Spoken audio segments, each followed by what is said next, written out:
전해드린 대로 윤석열 대통령이 5박 7일 동안에 미국 국빈 방문을 마치고 귀국했습니다. 어떤 성과가 있었는지 두 분과 함께 자세히 짚어보도록 하겠습니다. 윤희석 국민의힘 대변인 그리고 서영주 더불어민주당 상근 부대변인 나오셨습니다. 안녕하세요. 자, 먼저 이번 방미에 대한 여야의 평가부터 들어보겠습니다. 공동의 미래 비전을 어떻게 실행해 나갈지에 대한 생각을 나누는 귀중한 시간이었습니다. 워싱턴 선언은 미국이 특정 국가와 자신들의 핵 자산에 관한 정보와 기획, 실행을 공유하고 논의키로 구체한 최초의 문서입니다. 사실상의 제2의 한미 상호방위 조약인 것입니다. 빈손 외교를 넘어 대국민 사기 외교로 막을 내렸습니다. 워싱턴 선언이 나토보다 실효성이 있다는 윤석열 대통령의 주장도 과대 포장으로 여론을 호도한 것에 불과합니다. 윤석열 정부는 이번 한미 정상회담의 성과에 대한 국민의 냉정한 평가를 직시하기 바랍니다. 예, 이번 방미는 12년 만에 이루어진 미국 국빈 방문이었습니다. 대통령실과 여당에서는 이 워싱턴 선언을 이제 최대 업적으로 뽑고 있죠?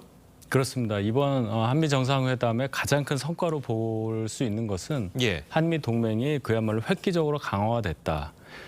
소위 핵을 이고 사는 우리 입장에서 안보에 대한 우려를 상당 부분 불식시켰다. 이 점을 꼽을 수 있겠습니다. 가장 중요한 것은 NCG라고 하죠. 핵협의그룹이라는 것을 미국과 우리가 상설해서 운영한다는 얘기입니다. 미국이란 나라가 어떤 특정 국가와 핵 관련해서 이러한 상설 협의체를 구성하는 것은 처음입니다. 나토와는 하고 있습니다만은 나토는 여러 나라, 특히 27개국이나 된 나라들의 협의체란 말이죠. 나토와 관련된 핵 협의는 그런 차원에서 보면은 우리나라가 적어도 미국의 입장에서 볼 때는 안보 측면에서 또 그 뒷받침하는 경제적 측면에서 대단히 중요한 가치를 갖고 있는 국가로 명실공히 인정을 받았다는 차원이 있고요. 지금 신냉전 체제라는 것이 이제 구체화됐습니다. 미국과 중국, 러시아 이렇게 두 나라 권위주의 진영 그리고 자유주의 진영이 나눠져 있는 상황에서 우리가 미국과 소위 말하는 자유를 중심으로 한 가치 연대를 더 확실히 했다는 점에서 또 다른 큰 의미가 있다 이렇게 평가할 수 있겠습니다. 알겠습니다. 자, 그런데 민주당에서는 워싱턴 선언이 나토의 그것과는 좀 다르다. 더 낮다 이렇게 보시는 거죠? 더 낮은 그런 걸로 보시는 거죠? 뭐 그건 전문가들이 보는 입장이죠. 그러니까 나토의 그 핵 공유 부분과 우리 지금 NCG 같은 경우는 그러니까 뭐 대한민국 대통령실 그러니까 윤석열 대통령이나 용산 대통령실은 핵 공유가 사실상으로 굉장히 많이 수준이 높아졌다라고 얘기하고 있어요. 그런데 실상은 그러지 않은 것 같아요. 그러니까 왜 그러냐면 핵 공유에 대해서 김태우 1차장이 이거는 굉장히 국민들한테 직접적으로 다가올 것처럼 얘기했지만 바로 다음 날 미 백악관에서 사실상 핵 공유가 아니다라고 얘기해버렸잖아요. 근데 핵을 보유하고 있는 미국에서 그렇게 얘기하는데 우리가 입장에서 주는 사람이 아니라는데 왜 받는 사람 입장에서 맞다고 우깁니까? 이런 부분들에 있어서는 나토와 비교했을 때는 물론 지난번보다는 한 단계 문서화해서 업그레이드 된 것처럼 느낌이 있지만 실질상으로 나토는 핵을 보유하고 있습니다. 핵이 있는 거고 저희는 없는 거잖아요. 그 차이에서는 낫다라고 하는 것들은 조금 거짓에 가깝고요. 그다음에 저는 이번 이 한미 성과 부분들을 높게 살 부분들도 분명히 있다고 봅니다. 그래서 윤석열 대통령께서 가서 솔직히 말씀드리면 사교는 100점을 드리고 싶어요. 그런데 외교는 사교력만큼 성과를 내지 못했다. 사교는 100점, 외교는 한 10점. 정도 주고 싶고요. 10점 너무 박하신 거 아닌가요? 솔직히 말하면 빵점을 줄 수는 없잖아요. 그런데 지금 보는 것들은 그냥 느낌적인 느낌의 외교였다. 그냥 느낌만 가지고 옵니다. 실질적으로 실리를 가져와야죠. 그래서 돌아오시면 안보 부분에 있어서의 북중로의 긴장 완화만 더 가져왔는지 그리고 정말로 핵 공유를 가장 큰 성과로 얘기했는데 핵 공유 백악관에서 부인해버렸잖아요. 사실상. 그다음에 경제 성과요. 경제 성과는 솔직히 입이 10개라도 할 말이 없을 것이다. 라는 측면에서는 한 10점 정도를 줘도 무방하다고 봅니다. 알겠습니다. 지금 방금 지적하신 대로 이 워싱턴 선언을 놓고 대통령실이 이 사실상의 핵 공유라고 설명을 했지만 이 미국 측은 그렇게 보지 않는다. 이렇게 밝히면서 논란이 일기도 했죠. 관련 이야기 들어보겠습니다.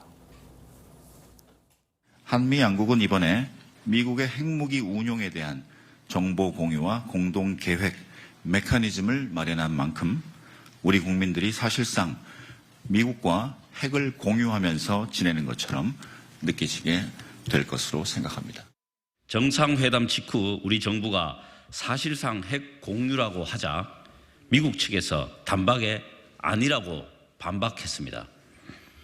당황한 대통령실은 심리적 안정감을 강조한 것, 핵 공유가 느껴질 것이라는 등 궤변을 늘어놓았습니다. 실제 핵을 소유한 미국이 아니라는데 대한민국이 미국의 핵을 공유한다고 주장하는 게 말이나 됩니까?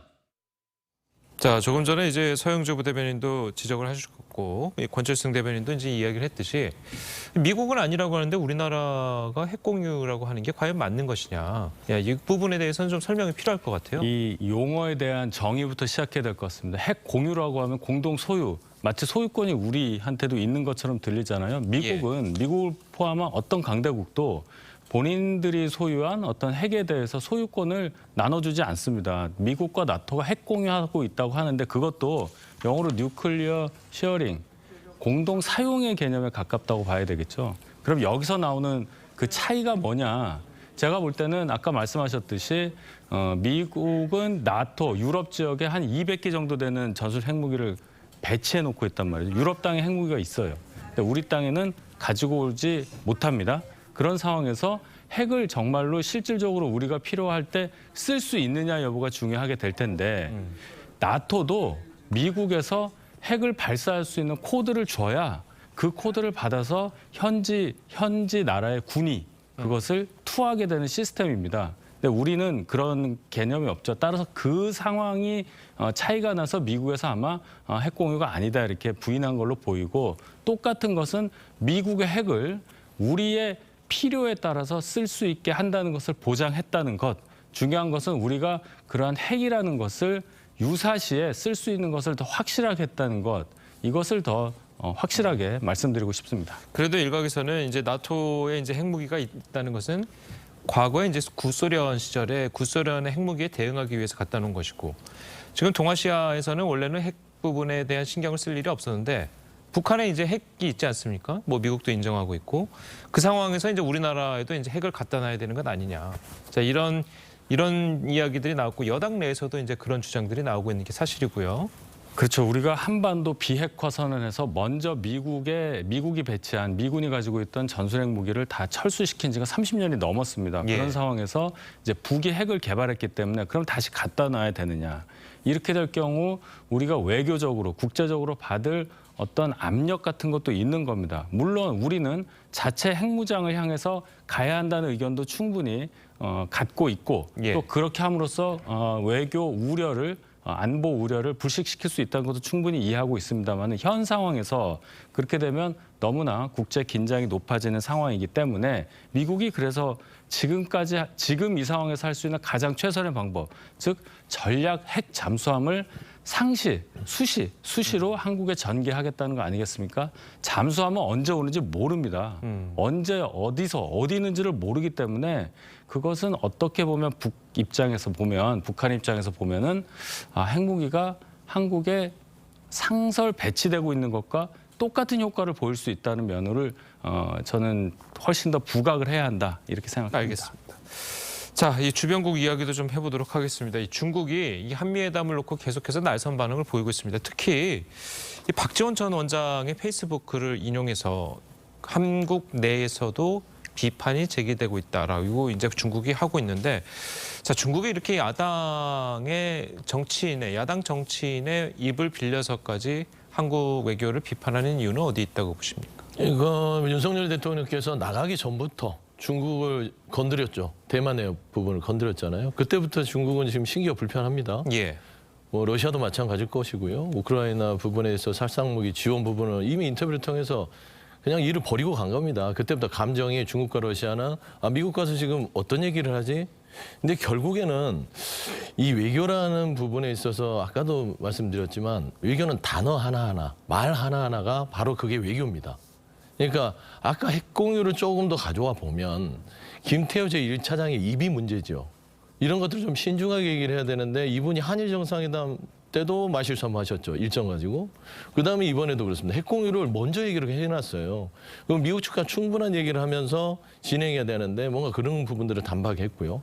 그다음에 지금 보면 가장 우려스러워하는 게 전문가들은요. 북중러의 부분들을 그러니까 워싱턴 선언 좋습니다. 대한민국 입장에서는 윤석열 정부는 성과라고 보겠죠. 하지만 그 전략 핵 잠수함을 가져오고 핵 공유에 대한 부분들을 좀 문서화하고 이런 것들이 과연 전체적으로 한반도와 동북아시아 쪽에 안정을 가져오느냐? 그렇지 않죠. 반대 급부로 우리가 나는 그게 필요하다고 하지만 북의 핵의 억제를 위해서 북중로는 더 긴장이 고조될 것이다. 본인들은 그럴 거 아니에요. 따지고 보면. 그런데 그렇기 때문에 조금 좀 미국에만 기대는 외교는 결국에는 한반도의 긴장을 해소하는 게 아니라 더 고조시킬 수 있다는 측면에서 좀 이런 부분들도 솔직히 좀 말하자면 냉정하게 분석하고요. 냉정하게 처신하고 어떻게 그 다음 스텝을 중국과 러시아가 풀어가야 될지라는 고민이 방미 성과보다 더 중요한 숙제가 또 남게 됐다라고 저는 좀 분석하고 싶습니다. 알겠습니다. 자, 중국 얘기를 좀 계속해서 좀 해보도록 하면요. 박지원 전 원장의 이제 페이스북 글을 인용을 했잖아요. CCTV가. 이제 거기서 내용을 보면 그 윤 대통령이 그 아메리칸 파이라는 노래를 부르지 않았습니까? 근데 박지원 전 원장이 주장하기로는 한 소절만 덜 불렀어도 바이든 대통령이 따라서 뭐 듀엣으로 하려고 했다. 이런 주장을 했습니다. 자, 뭘 근거로 이런 주장을 한 거라고 보십니까? 그건 뭐 박지원 전 원장한테 물어봐야 되겠죠. 뭐 어디서 들었는지는 모르겠지만 굳이 저런 얘기를 하는 것은 윤 대통령의 방미 성과를 조금이라도 좀 깎아내리려는 의도 아니겠습니까? 전직 국정원장 그리고 정치권에서 굉장히 영향력 있는 분이 굳이 대통령의 방미 외교가 끝나자마자 저런 글을 올려서 문제를 만드는 이유 또 중국에서 이걸 인용하게까지 만들었다는 점은 대단히 유감스럽습니다. 왜냐하면 중국에서 이렇게 반발하는 근거 잘 보면 우리 내부가 만약에 우리 내부에서 이렇게 크게 대통령의 외교에 대해서 큰 반박이 없다면 그냥 밖으로 드러내지 않고 안에서 논의하는 수준에 거쳤다면 이렇게까지 상대국이라기도 뭐합니다. 이 중국이 이렇게 나오기가 어렵다고 봐요. 예를 들어서 문재인 대통령도 바이든 대통령과 공동성명 21년도 공동성명에서 보면 대만 얘기를 합니다. 대만 해협의 안정과 평화를 원한다. 그리고 주권 국가로서 법치와 인권 증진에 대한 인식을 양국이 공유한다. 이런 얘기를 해요. 그때 당시 야당이었던 국민의힘이 뭐라고 했습니까? 왜 대만 얘기하느냐? 이런 얘기 안 했단 말이죠. 그런데 이제 와서 윤 대통령이 대만 얘기 하지 않았습니까? 힘에 의한 현상 변경, 우린 반대한다. 왜냐하면 그렇게 되면은 중국이 대만 침공할 때 우리까지 영향을 받기 때문이에요. 그랬더니 야당에서 이제 이렇게 되면 균형 외교 무너진다. 왜 문제 만드냐? 이렇게 비난을 자꾸 하니까 중국 입장에서 힘을 받는 거예요. 오죽하면 박지원 전 원장 페이스북 인용해서 중국 외교부에서 이런 얘기를 하겠습니까? 이런 태도는 반드시 비판받아야 한다고 생각합니다. 아니 박지원 전 원장이 틀린 말 한 건 아니잖아요. 말하자면 좀 아쉬운 부분들이 있었다. 그리고 박지원 전 원장은 누가 다 뭐 공이 알다시피 미국 통입니다. 미국에 오래 있었고 미국의 정치권에도 여러 가지 인맥들이 있어요. 그래서 좀 이런 부분들 좀 채웠으면 좋겠다라고 했던 것이고 그리고 뭐 듀엣을 불렀다 안 불렀다 이 부분이 성과하고는 상관없습니다.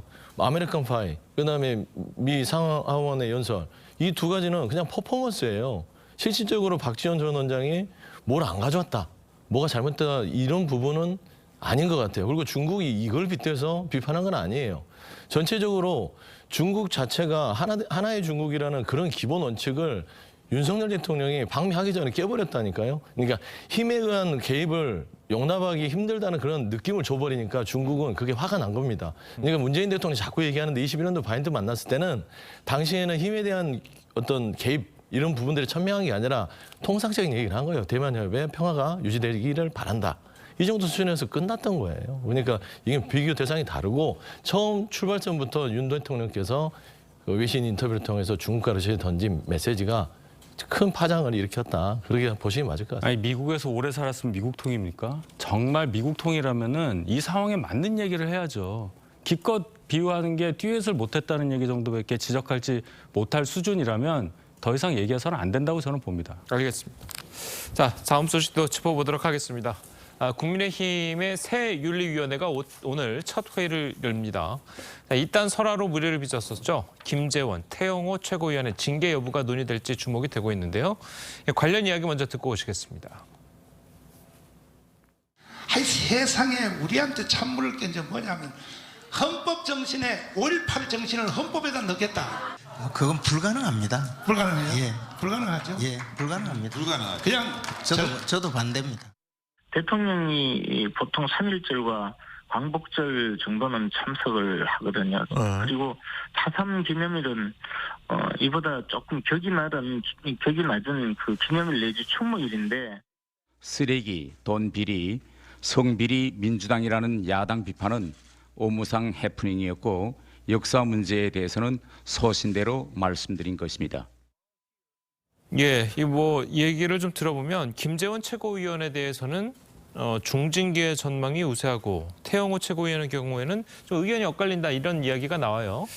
제가 볼 때 사례가 좀 다르다고 봅니다. 김재원 최고위원의 이 5.18 관련 폄훼 발언, 4.3 기념식 관련 발언은 적어도 저희 당의 강령과 다르게 보일 만한 여지가 많습니다. 예. 5.18 정신 관련해서는 저희 당이 그 정신을 다 쫓는다 이런 규정이 있는데 개인적으로 아까 보셨지만 반대한다고 그러지 않았습니까? 헌법 전문에 수록하는 거. 그리고 윤석열 대통령의 대선 공약이기도 합니다. 헌법 전문에 5.18 정신 수록은. 근데 이것을 명시적으로 얘기했기 때문에 징계 사안이 되지 않냐 제가 생각하고 태영호 의원 같은 경우는 논란이 좀 있습니다. 예를 들어 4.3 관련 발언도 보면 그 발언하기 직전에 최고위원 그 전당대회 연설 과정이 있었는데요.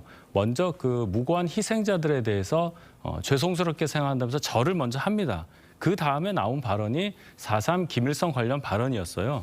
그런 역사적인 얘기를 한 거고 김구 선생 관련 발언도 어떻게 보면은 꽤 상당한 사람들이 인정하고 있는 김일성의 어떤 통일 전선 전술 거기에 김구 선생이 어느 정도는 이용당하지 않았느냐 이런 의견을 제시한 것인데 이게 과연 윤리위에서 징계할 만한 사안이냐 여기에 대해서 의견이 분분하다는 것은 사실입니다. 알겠습니다. 자, 그래서 지금 5.18 민주화 기념일 이전에 대한 김재원 태영호 의원의 징계 이런 것들이 좀 이루어진다면 어떻게 보십니까? 지금 좀 국민의힘에서 떠나 있던 여론이 다시 돌아갈 수 있을 거라고 보십니까? 지금보다 나빠지지는 않겠죠. 근데 그 두 지도부의 이 집권여당의 지도부 한 분은 수석 최고위원, 한 분은 최고위원인데 김재원 수석 최고 같은 경우는 이미 징계를 했어야 됩니다. 너무 오랫동안 한 달 동안 피신이 있게끔 해줬고 저는 태영호 의원이 가장 더 큰 문제라고 봅니다. 그러니까 머리를 숙였다, 애도를 표했다 그런 분이 뒤에 가서는 4.3 이 제주도민이 제일 싫어하는 게 김일성 북한이 뒤에 있었다 이런 말이거든요. 더 나쁘잖아요. 차라리 대놓고 욕을 하죠.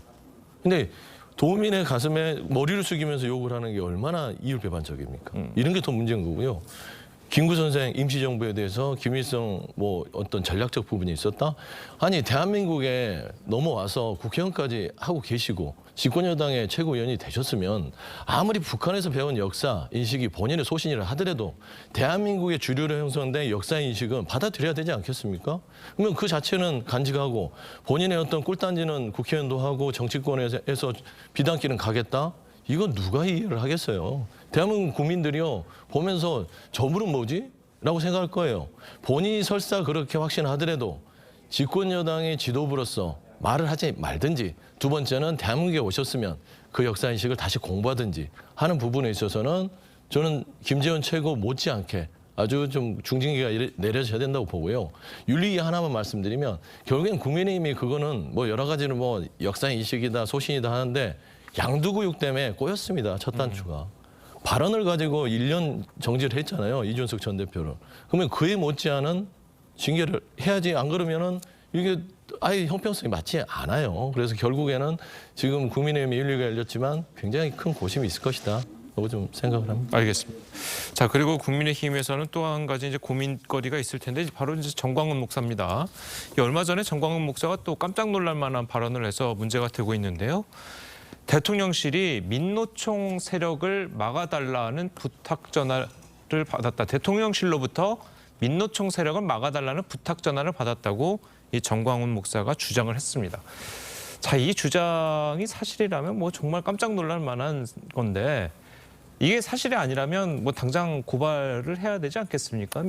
어떻습니까? 참 저런 발언에 대해서 일일이 대응한다는 것 자체가 어떻게 보면 또 국민들로부터 또 다른 오해를 낳을 수 있다는 측면이 크다고 저는 생각을 합니다. 그냥 얘기하는 건 자유일 수는 있습니다만은 이게 너무 발언 수위가 이상하고 세기 때문에 용산 입장에서도 어떻게 반응해야 될지 아마 고심을 하고 있다고 보는데 중요한 건 이제 사실 여부일 텐데 어떤 국민들도 정광훈 목사의 저런 허황된 발언이 사실이라고 믿는 분은 거의 없으리라고 저는 봅니다. 문제는 이것을 처리하는 과정인데 저희 당도 마찬가지고요. 저분을 자꾸 언급할수록 저분의 존재감이 자꾸 커진다는 그 부작용 때문에 저희도 참 어려운 상황인 거는 사실입니다. 그런데 지금 이 상황까지 왔으면 적어도 이제 미국에서 귀국하지 않았습니까? 대통령께서. 용산에서 어느 정도 조치가 있을 수 있다 이런 예상을 해봅니다. 용산에서 만약 조치가 없으면 당에서는 어떤 다른 조치를 하실 생각이십니까? 일단 저 부분 관련해서는 뭐 용산을 얘기한 거니까 뭐 그렇긴 하지만 적어도 김재원 최고위원에 관련한 윤리위 징계가 가시화된다면 국민들께 어느 정도는 정광훈 목사와 저희가 전혀 무관한다는 것을 확실하게 증명할 수 있는 그런 계기가 될 수 있지 않을까 이런 기대는 해봅니다. 예, 알겠습니다. 자, 오늘 두 분 말씀은 여기까지 듣겠습니다. 잘 들었습니다. 고맙습니다.